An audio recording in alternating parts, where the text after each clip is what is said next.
Hello and welcome to this week's edition of Newsgram. For years, I have been fascinated by the idea of spirit guides, the afterlife, and the unforeseen forces that shape our journey through this life.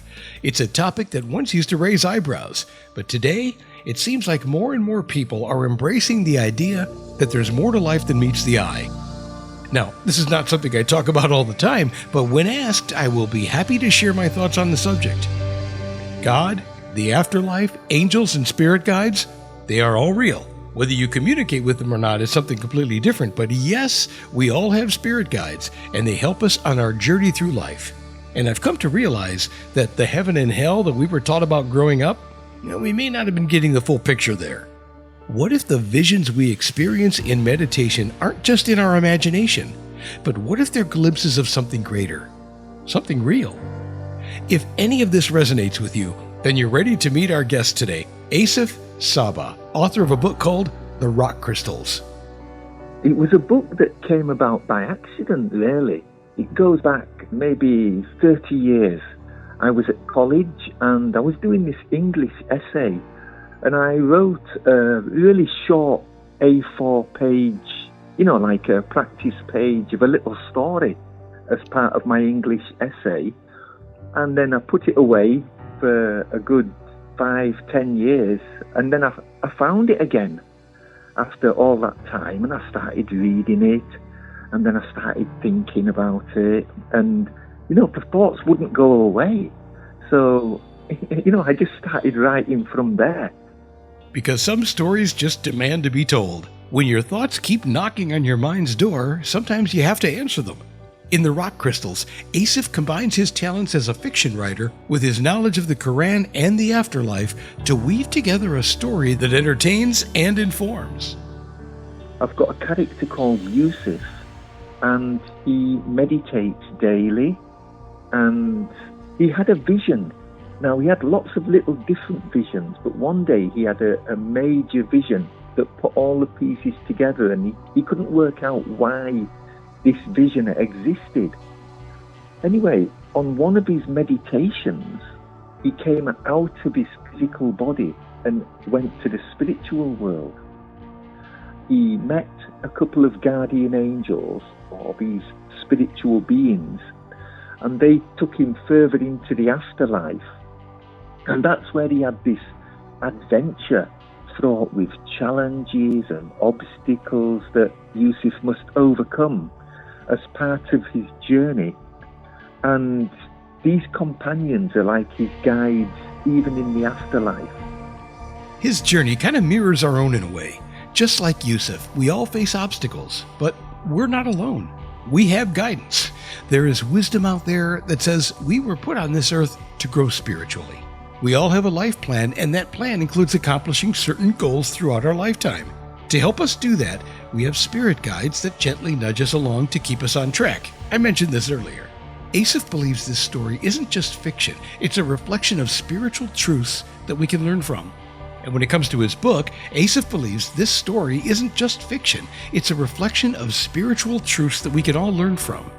There's a lot going on there. I think for people who like to meditate and they are spiritual, I think they will get so much out of this book, because it'll help them maybe understand some of their own experiences because of what Yusif is going through. And so I think people will really find it fascinating. Speaking of art mimicking life, one of the major lessons Yusif learns is to choose love over hate. This world is just temporary. We're here, we learn our lessons. The greatest lesson we can learn is to love each other and not hate, because that just brings our vibration down. And love raises our vibrational spiritual body and helps to ascend. And the beauty about love is that when you express love, it opens your consciousness and you become more vibrant. A great example of that is one I like to cite all the time. I call them shiny, happy people. A line I stole from the REM song, but we all know people that are just beaming with positivity. We're drawn to them, and it's not an accident. They are full of love and they vibrate at a higher frequency. Asif says looking at others as well as himself is what helped him craft this story.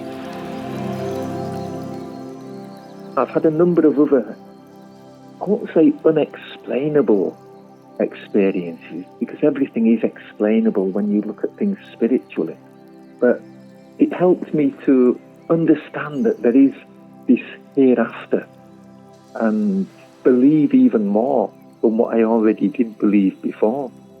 And so, as I looked at my own experiences and then worked on creating Yusif's character and how I could use those experiences as a part of his journey, and just thinking of wise things to put into the book about the conversations that Yusif had with the other characters in the book, you do have to really search your own soul, search your own understanding, and try to bring out some beautiful wisdom to help other people as well travel in their pathway. I know this might seem like a lot, so I'm going to do a quick summary. In The Rock Crystals, we meet Yusif. He's a devoted meditator. He's had glimpses of something beyond the physical world before, but one day everything changes. He steps back beyond the veil, encountering spiritual beings who guide him on a journey through the afterlife. His mission? To restore balance to a neglected island in the realm of Baka, one that could bring Earth closer to heaven. It's a fascinating story with some real-world implications. And here are some key takeaways. Love elevates us. Vibrations matter. Pay attention to your imagination, because maybe, just maybe, the visions we see in meditation are more real than we think. His book, The Rock Crystals, it's more than just a story. It's an invitation to explore your own spiritual path. To know yourself is the best kind of wisdom you can get. I could not have said that any better. To know yourself is the best kind of wisdom you can get.